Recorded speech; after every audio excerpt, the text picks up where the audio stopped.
Hey guys, Crypto Sunday, and it's another green week, up about 4.2% or 15,000. All looking pretty good. We've had the China stimulus that seems to have sort of kicked everyone into bullish mode. A lot of stocks and gold and sort of various assets going up this week. They haven't sort of quite fired their sort of giant bazooka just yet. This is sort of a reasonable amount of money sort of spread around everything. They're a little bit more bold than sort of the US might be. They're sort of giving money to hedge funds, buying stocks, and giving money to the housing market, and sort of helicoptering money to the less well off. So, yeah, they're sort of hoping this starts to lift them out of what sort of potentially is recession, but we'll have to see. Looking at the CoinShares report, he sort of knew this was going to be slightly positive. Inflows into the ETFs sort of still looking okay. I've had 321 million in the last week. Bitcoin was most of that, 284 million. And sort of, yeah, looking by asset, still a little bit of outflow out of Ethereum, but we will see in a second. That may be changing.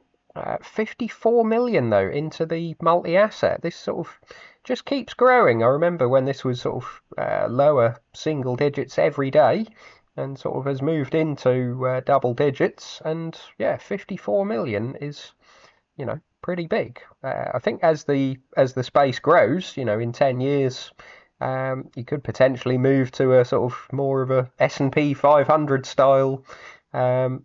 People wanting an ETF market cap weighted all the way down. So, you put sort of 10% of it in Sol, 5% of it in XRP, 3% of it in Cardano, sort of whatever the figures end up being, and sort of probably 50% in Bitcoin still.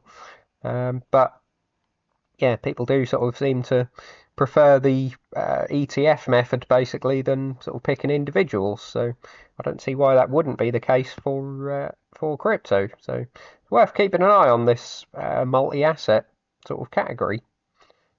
Looking at by country, we've seen a few sort of single-digit outflows: Canada, Hong Kong, Germany, and Sweden. A small inflow for Brazil, and a fairly big inflow, dwarfing all of these outflows, from Switzerland, 63 million, and of course 277 from the US. So looking good. More recently, we've seen on the Ethereum side some reasonable inflows, sort of coupled with some grayscale outflows, of course.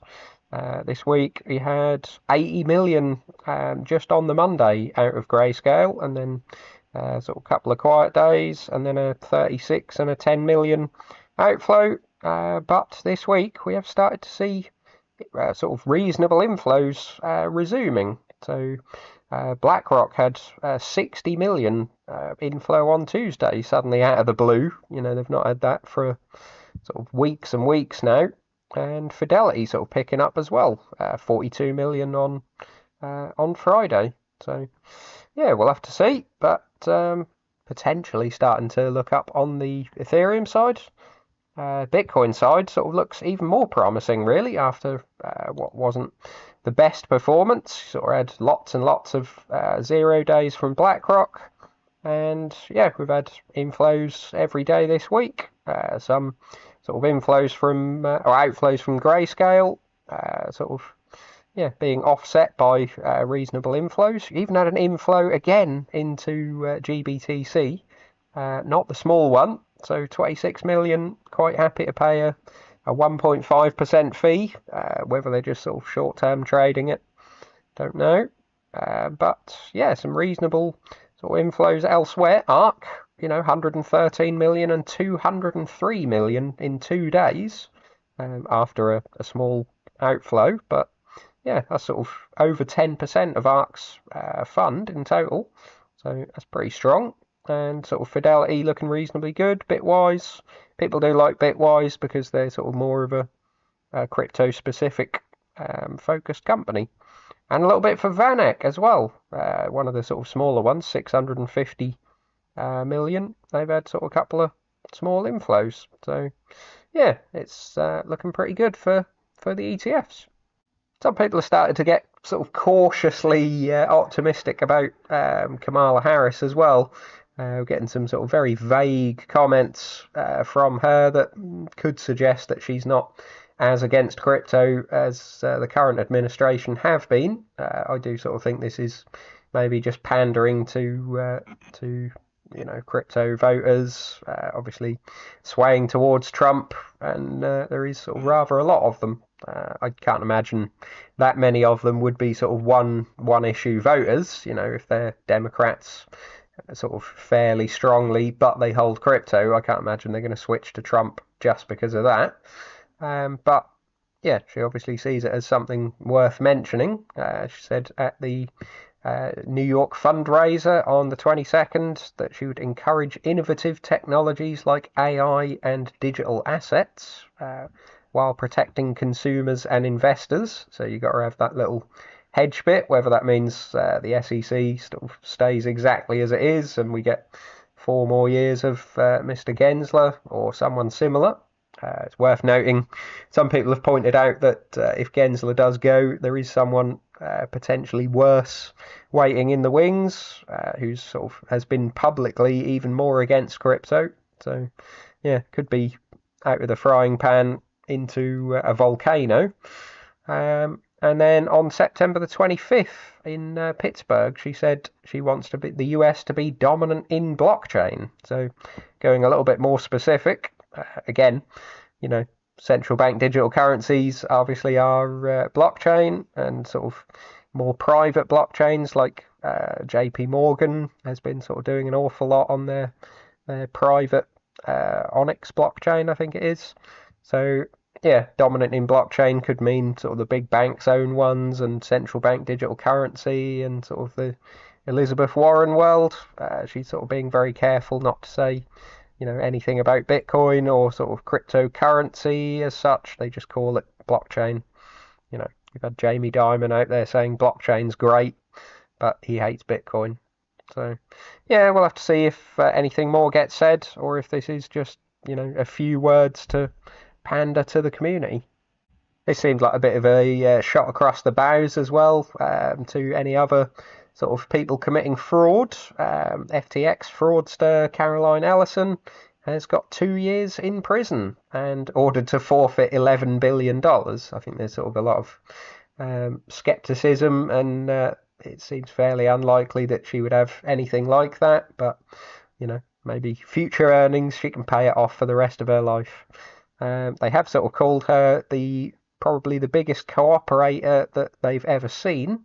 Judge sort of praising her extensive cooperation.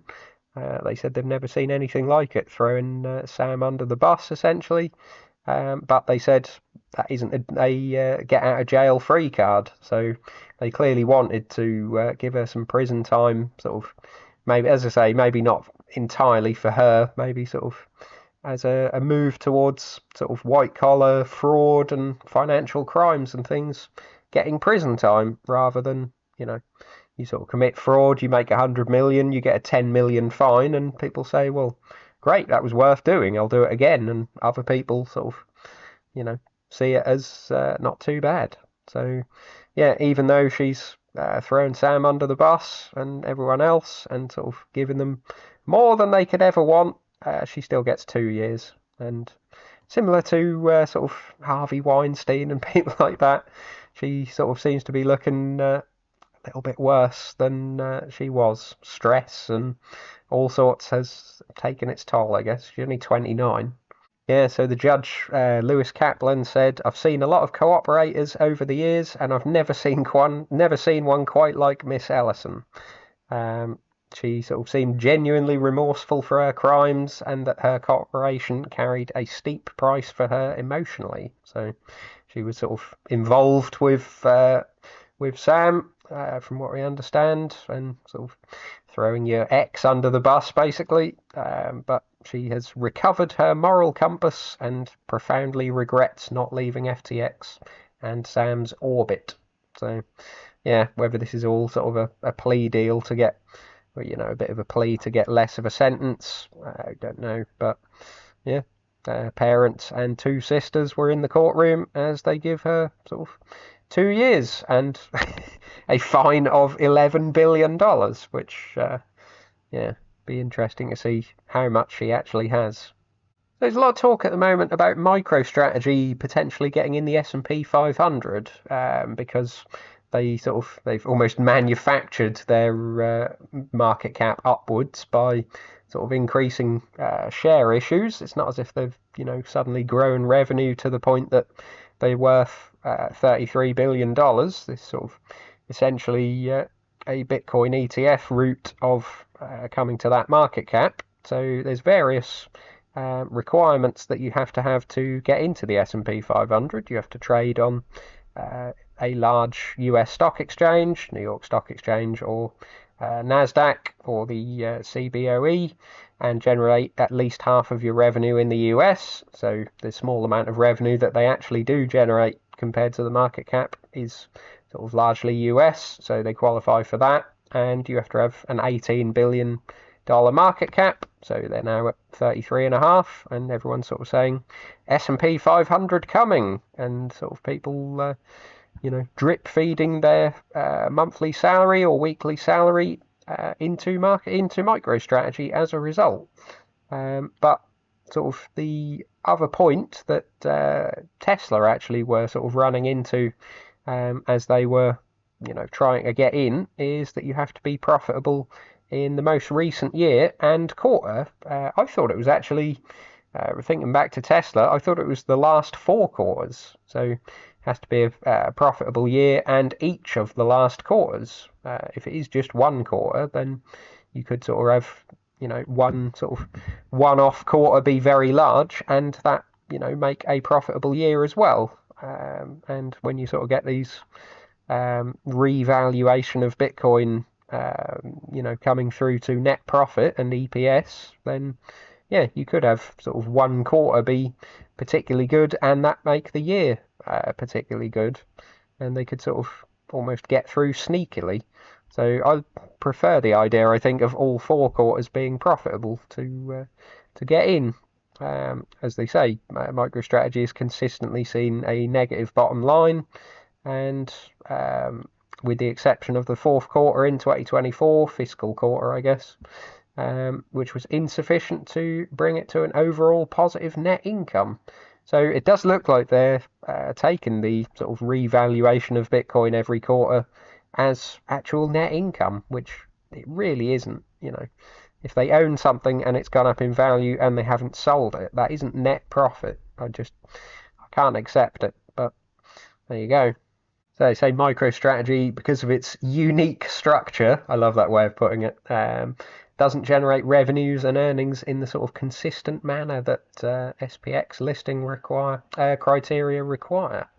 They don't generate much of revenue at all. I think they're sort of talking 500 million of revenue on a $33 billion company, and that revenue, it seems, is sort of largely loss-making to break even at best. So the only profit essentially comes from revaluing Bitcoin, which I just think the S&P committee are never going to recognise as sort of proper profit. They were saying the same thing.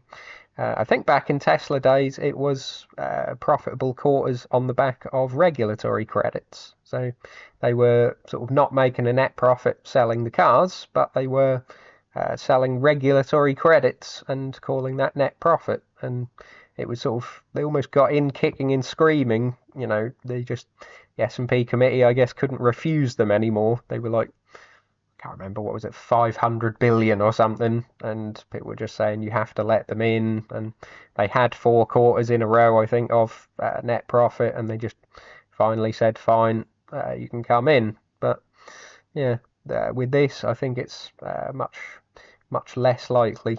So yeah, who was that? Steve Sosnick, chief strategist at Interactive Brokers, told Bloomberg they don't expect them to come in. And you also have, this is interesting, they sort of say the index tries to be representative of the overall economy. So if you got sort of somebody has to come out of the S&P for MicroStrategy to go in. That could be they're saying if it was a failing retailer, for example, they may sort of be unlikely to want to add a tech firm to replace that, because it sort of be, even though it is one of 500 companies, it would be slightly less representative. Maybe they'll say they want a Bitcoin company in there because it's representative of America. A lot of people hold crypto, but I can't see them doing that, to be honest. Also, Marathon Digital as well, talking about them getting in. I could see that almost as more likely, in that, they do at least have revenue of their own. They mine Bitcoin themselves, and, they can sell it. I think at the moment they're sort of holding most of it, like Riot and the others, but if they wanted to, they could sell it and make a profit. And that, I would think, is more likely to get in, to be fair, than MicroStrategy. But who am I to deter these people?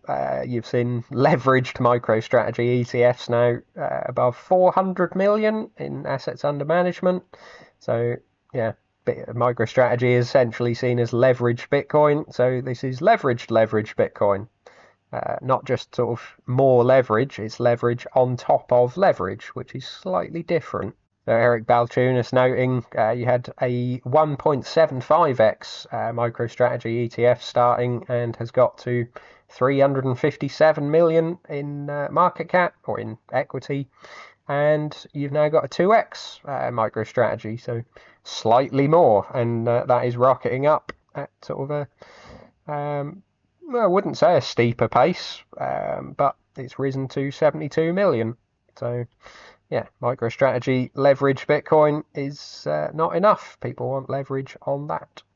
And if you're not a fan of Bitcoin or MicroStrategy at all, there is the T-Rex 2x inverse MicroStrategy. So you can short them at 2x, which is, I would say, not advisable at all, even if you don't believe in Bitcoin, because just 2x ETFs are not for the faint-hearted. So everyone's getting very excited about this. CZ Changpeng Zhao being released from prison. He spent 4 months, it looks like, in prison for sort of various crimes related to Binance, and sort of they obviously have a new CEO, Richard Teng. He's not going to suddenly return as CEO, but they're sort of noting that him and Binance collectively hold 71% of the BNB token in circulation. So it's sort of wondering whether he, may return as a sort of more of a figurehead of BNB rather than of Binance itself.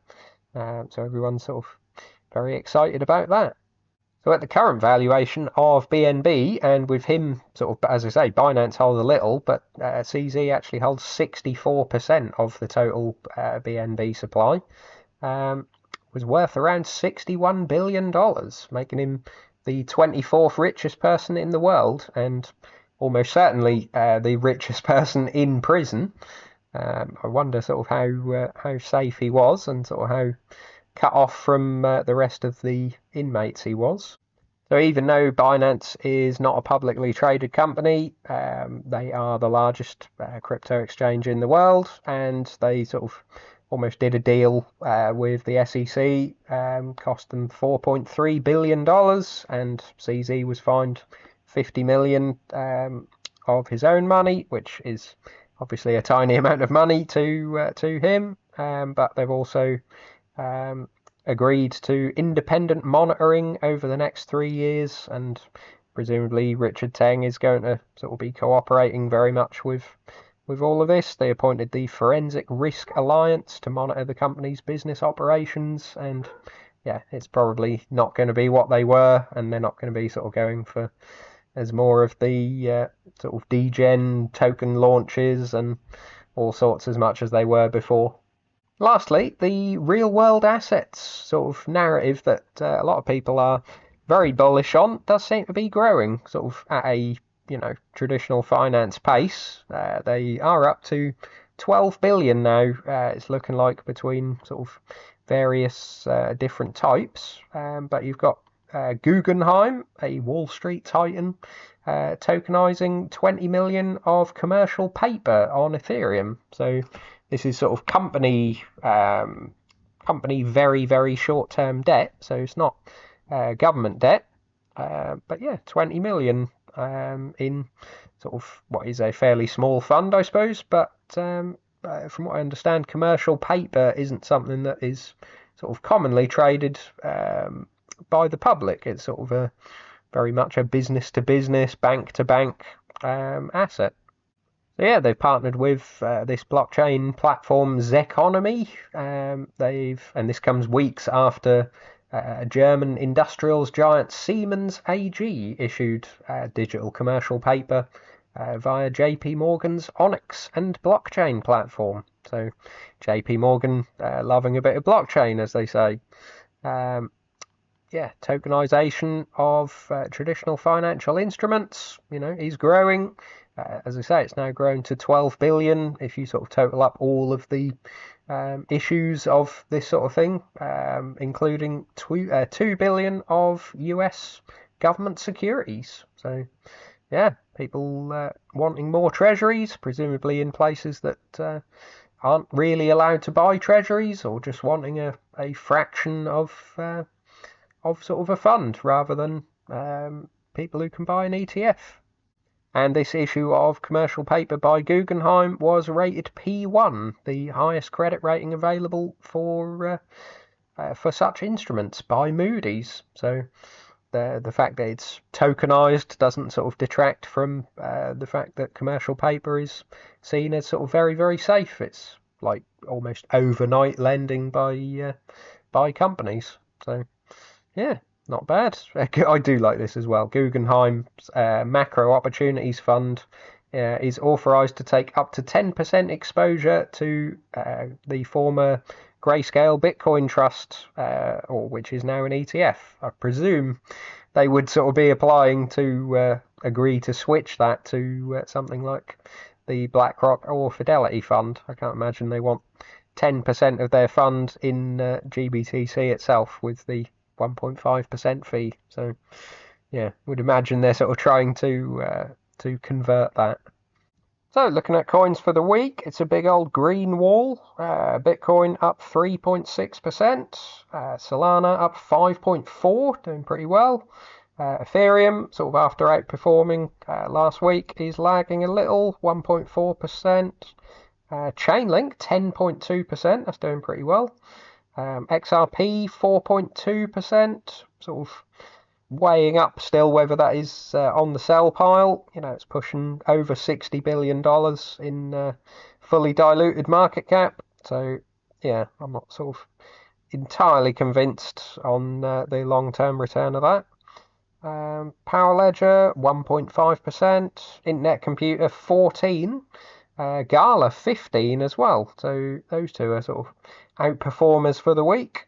Audius 2.5%, Quant 1.8%, Basic Attention Token 1.1%, Polygon 2.5%, and VeChain 6.5%. So yeah, some laggards in the smaller cap still, but I would imagine, if altcoins start breaking out, then you might see some of these sort of smaller ones pop off a little. I do sort of appreciate that I'm not really jumping on the latest trends, the sort of AI coins and meme coins and that sort of thing.